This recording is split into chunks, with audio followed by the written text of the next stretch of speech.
covering the main concepts of SQL and PostgreSQL.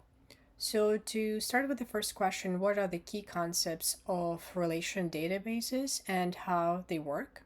So relation databases store data in tables made of rows and columns.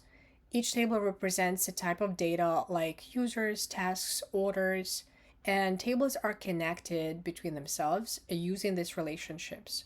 A primary key uniquely identifies each row in a table. For instance, user ID identifies one specific user. A foreign key connects one table to another. For example, the tasks table may contain a user ID foreign key that points to the user's table, showing which user owns each task. There are three main types of relationships. It is one-to-one relationship. One user, for instance, has one profile. One-to-many. One blog has many posts.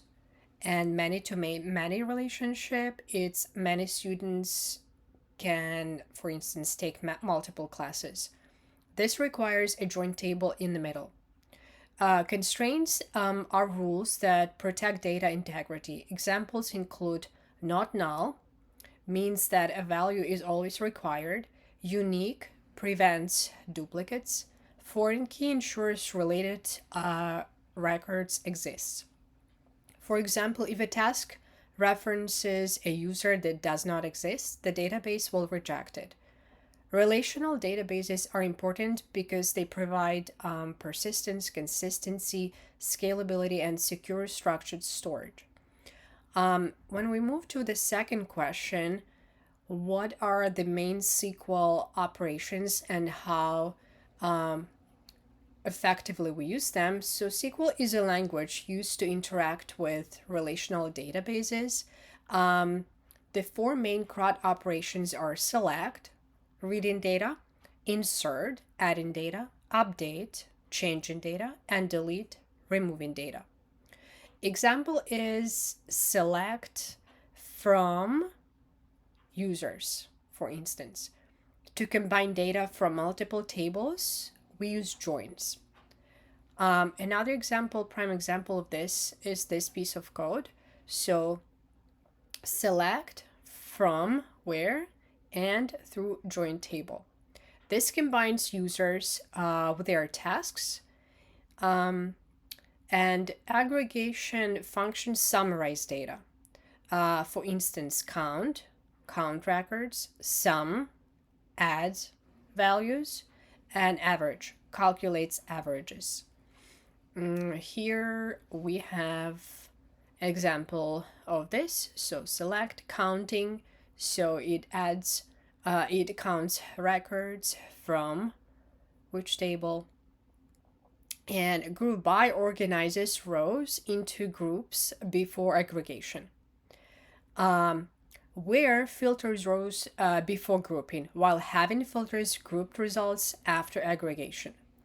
Example is select row, count records from employees grouped by, and having count that's less than 5. If we move to the third question, how do you work with data from multiple tables and perform aggregations? Well, working with multiple tables usually involves joins, as I mentioned earlier. For example, an online store may have customers, orders, products, line items. So a many-to-many relationship exists between orders and products, and the line items table acts as the join table. So here we have example of join tables. And this query combines information across all four tables. Aggregation functions help summarize data.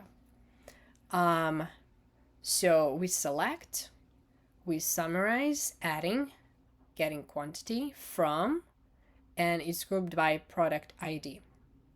This calculates total quantities ordered for each product. Again, where filters individual rows before grouping, while having filters groups after aggregation. Example is selecting, counting from where grouped by product ID and having count which is less than 10. So this only shows products ordered more than 10 times. So all these SQL tools are essential for building scalable applications using PostgreSQL and Node.js.